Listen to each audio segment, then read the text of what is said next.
Do you want to know more about how to combat the godless theory of evolution? All right, we've got Jared on the phone. Jared, go ahead, Jared. Hi. Have you ever heard of Epicurus, Hovind? I have. Okay. What is he famous for? Epicurean philosophy. Let's see. One of the Greek guys back about 300 BC. I don't remember all the stuff he did. Yep. Smart guy. But I believe he was the guy that showed that the idea of omnipotence, omnibenevolence, and omniscience are logically incompatible. You got to be careful with the Greek philosophers. You're back to a Colossians 2:18 thing, which at the time, of course, was real big. Even Paul on Mars Hill, he went to Athens, you know, and these guys were big about sitting around talking about all their philosophies and stuff. And he came in there and just preached Christ to them. So, yeah, I'm a little skeptic of anything from any of the Greek philosophers. I mean, I'll listen to them, Aristotle and Plato and all this. But bottom line is, I don't understand just because some guy 2,300 years ago claims he proved something, how that means I'm forced to believe that today. He may have convinced a lot of people. I mean, he may have convinced, you know, Jared. He may have convinced Brahma.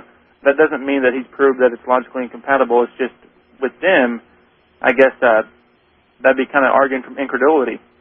Say, it's not because of the fact that some guy said it. It's because I have what he said, and I actually came to roughly the same conclusion on my own. It's not just, like, appeal to authority. Okay, we've only got Let's go through what he says. Well, we've got 6 minutes left on the program. I don't want to take it all on this one topic. I got several other people online. But give me a quick synopsis of what he said and why you think it's not possible to have free will. Well, you basically nailed it, Kent. You said before that if God sees something about to happen and then he changes it, then he didn't know that it was going to happen. It's logically inconsistent. Correct. Well, that's it. No. Proved it wrong. If God knows, let's say I fall asleep at the wheel, he looks down, he says, that's my son down there, I love him, I want to keep him alive a little longer, I'm going to go down and, you know, knock the car back on the road. Okay? That is not him interfering with my free will. I mean, I fell asleep at the wheel, for heaven's sake, okay? Okay, well, what if it was something where you're actually conscious, like a lot of the stories in the Old Testament? If I decide, like Balaam decides, I'm going to go down this road. Okay, he gets on his donkey, heads down this road, an angel gets in front of the donkey and says, hey, stop right there. And Balaam starts beating this animal, saying, move it, move it, move it. The donkey turns around and starts talking to him, okay?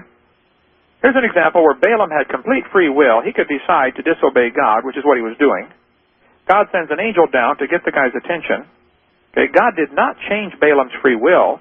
God changed the circumstances to cause him to come to his senses.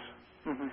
Will you at least admit that if God knows everything, and he is standing there in some sense watching what's happening and he doesn't change it, then whatever happens is according to his will? No, if he doesn't change it, that doesn't mean that he wants it to happen.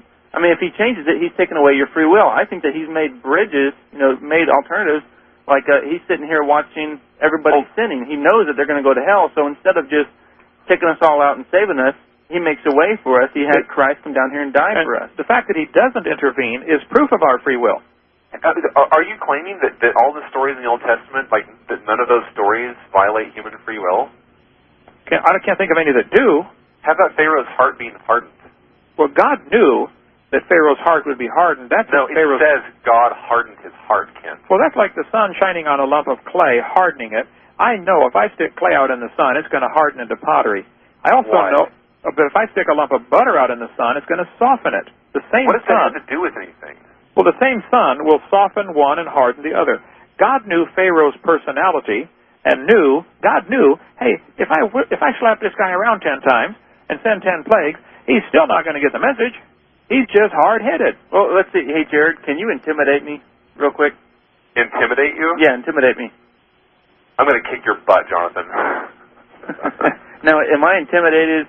And I am, by the way. What? Am I intimidated because you intimidated me, or because you influenced me and assumed that because I'm a coward and yellow belly that I would be intimidated by what you did? I have no idea, man. Did you directly cause me to be intimidated, or did you just do something that you know I would react with intimidation? Yeah, I know what you're saying, but the difference is that God is all-powerful. Exactly. He can really kick your butt.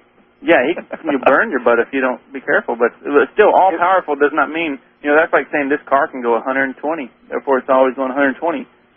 No, I mean, yeah, okay, fine, but then if God doesn't do something, it's because he chose not to do it. Exactly, but that does not blame what happens on him, because someone else is driving this. If I'm driving down the road and there's a child playing in the street and God chooses not to stop me, you know, one, if he stops me, then he's intervening with my free will. And that's going to be just horrible because he's already claimed that we have free will. Hold on. Two, let's go back to what I was Well, hold on. If he doesn't stop me, then it's not his fault that kid died. It's my fault because I'm the one driving straight for this kid. You weren't alert. Right. If you see a woman about to get raped and you're able to stop it and you don't, then you blame the person who doesn't stop it. You don't blame the rapist for raping the woman? Yeah, you blame the rapist. You give blame to both parties. Or blame the woman if she was immodestly dressed. At best, an atheist would agree that we have 50% free will.